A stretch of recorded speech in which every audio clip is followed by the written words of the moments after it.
आज मैं आपको बताऊंगी कि वो कौन से भाव और ग्रह हैं जो जीवन को सुखी बनाने में सहायक होते हैं। तो यहाँ पर ये मैंने कर्क लगन की कुंडली का चार्ट बनाया है, इसको आप थोड़ी देर के लिए इग्नोर कर दीजिए और यहाँ पर आप अपना ध्यान लगाइए। ये मैंने कालपुरुष कुंडली का छोटा सा चार्ट बनाया है। यहाँ पर हम सबसे पहले बात करेंगे इस हाउस की। ये जो 4th हाउस है, ये जो 4 नंबर लिखा हुआ है, ये 4th हाउस है और ये जो भाव है, ये भाव सुख का भाव है। अब यहाँ पर जो राशि बनती है वो कर्क राशि बनती है। इस कर्क राशि के जो मालिक हैं वो है चंद्रमा।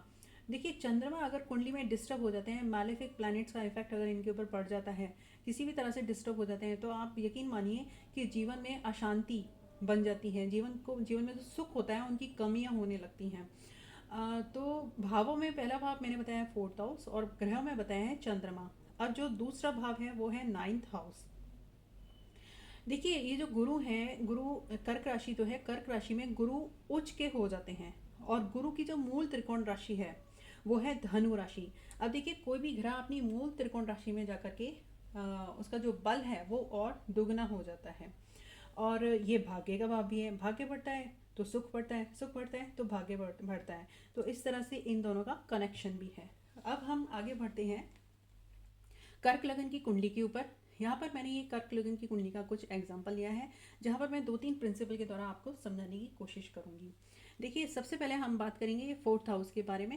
4th हाउस और ये 9th हाउस, अगर 4th हाउस और 9th हाउस के लॉर्ड मिलकर एसेंडेंट में बैठ जाते हैं तो ये जीवन को सुखी बनाने में सहायक होते हैं।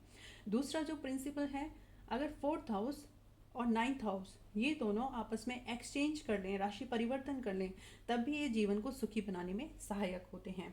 तीसरा जो प्रिंसिपल है, 4th हाउस में आकर अगर गुरु ग्रह बैठ जाते हैं और 4th हाउस का जो लॉर्ड है वो गुरु से चौथे भाव में जाकर के बैठ जाता है।